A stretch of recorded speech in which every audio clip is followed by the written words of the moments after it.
objections, we'll go ahead and get started on our November 6th, 2025 Fairhope Planning Agenda. The first three items are on our consent agenda, so we'll just have one motion for all three. So Commissioners, if you will look over the minutes in the meantime, which you probably already have, and if there are any changes, when I ask for the motion on the consent agenda, you can make them at that time. We also have what is the change on our calendar? I believe it was, We had planned on the city council needing that first Monday in November for reorganization, but they're not going to need it, so we're changing it from November 5th to November 2nd. Okay, so that we have that slight item that we have to approve as well. Hunter, do you want to let us know about the 115211, 20,984 linear feet of cable? sure. And I just told you something wrong. We do have an old business item. When we get to it, I'll give you the update when we get to that Okay. agenda item. Perfect.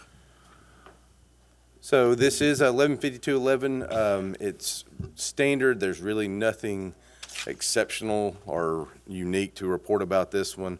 We always show the territory of where that will be working. This is AT&T. Every bit of this would be buried cable. There's the locator range and more details if we need it, kind of a phasing. And simple put, this is the same conditions we put in here from mostly coming from our utilities department. These are conditions. I won't read them again, but if you could approve this with staff recommendation, it is the 11 conditions on the screen that all utility reviews have to follow. Any questions about that?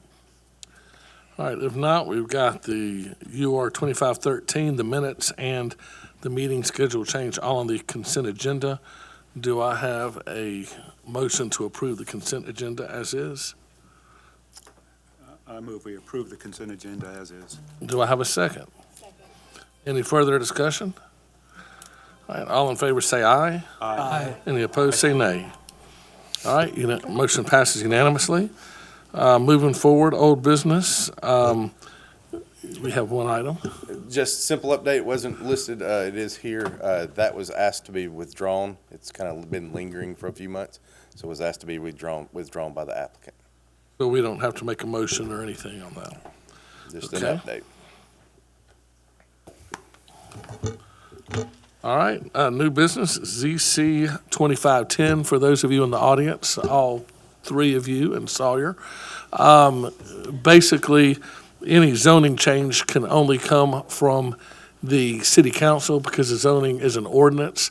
So we will simply hear this and have a public hearing, and then our motion at the end of this will be to make a motion to recommend for or recommend against to the city council. All right, yeah, good afternoon.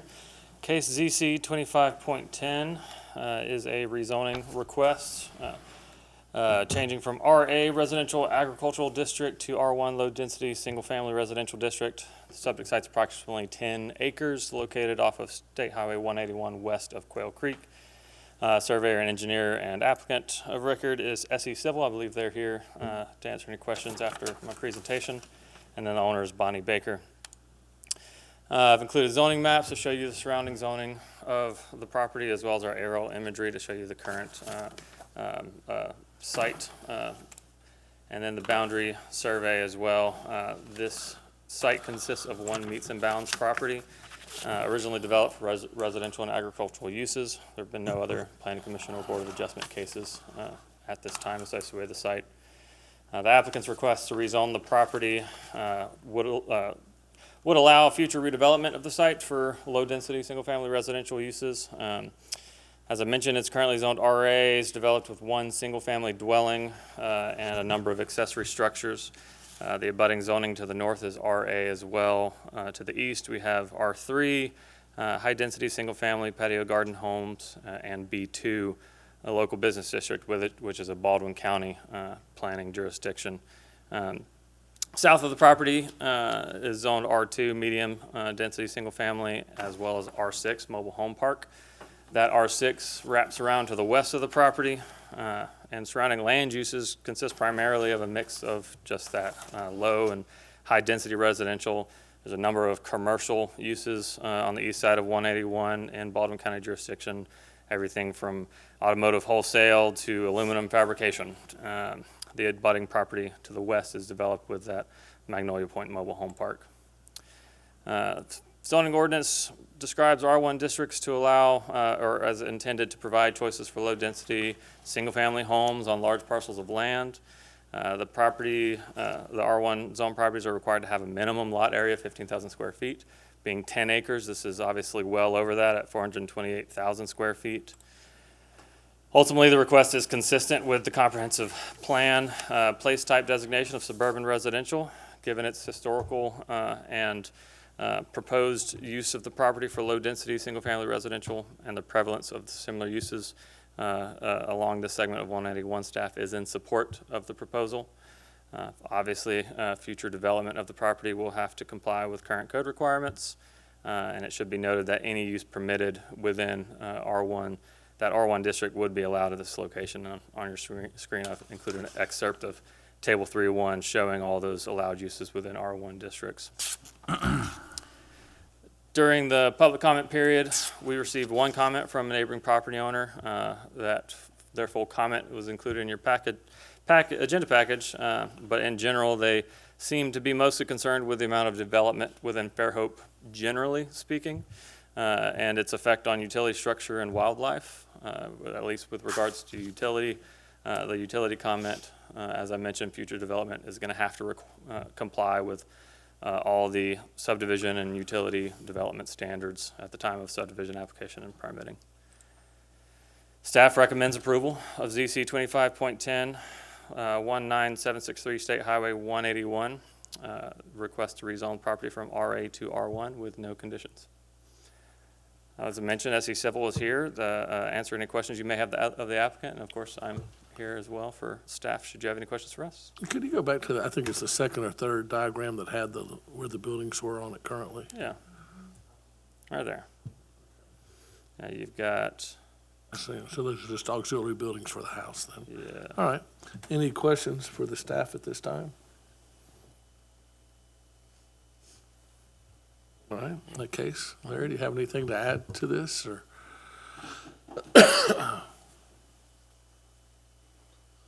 Not really much to add, but Larry Smith with SE Civil.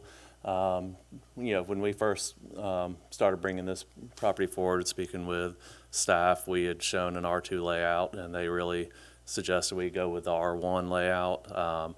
Speaking with our client, they really want to do something they're proud of in Fairhope, and they said that they would be perfectly happy going with this R1 layout, which is yielding about 17 lots. And I know they're just really excited to be in this market, and I'll answer any questions that y'all might have.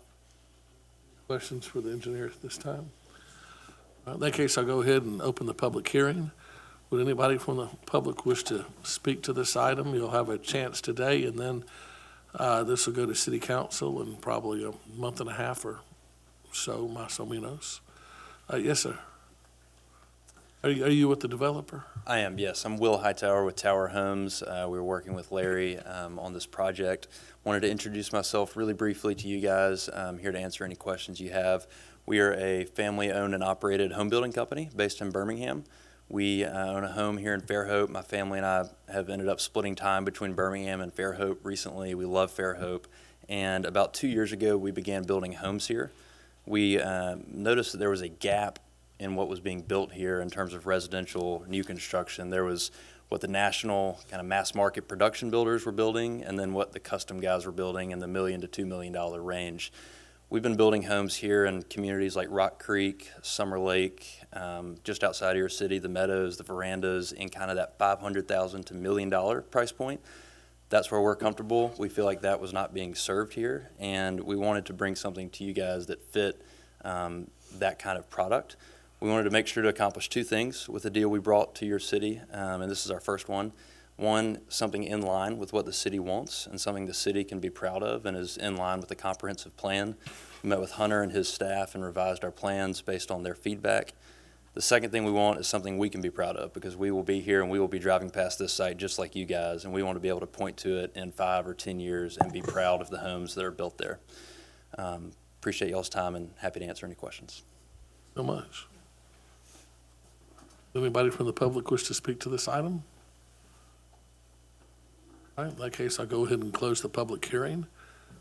Commissioners, are there any questions? We've got staff, the developer, and the engineer here. Questions, now's the time to ask them. If not, I will entertain a motion or a recommendation, I should say. I move we recommend to City Council approval of ZC 25.10. Do I have a second? Second. All right, any further discussion? Do I have a motion and a, and a second to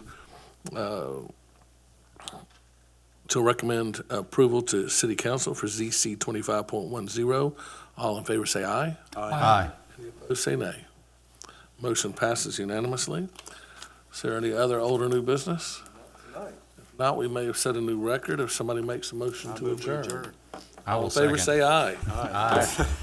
No discussion. 8 minutes.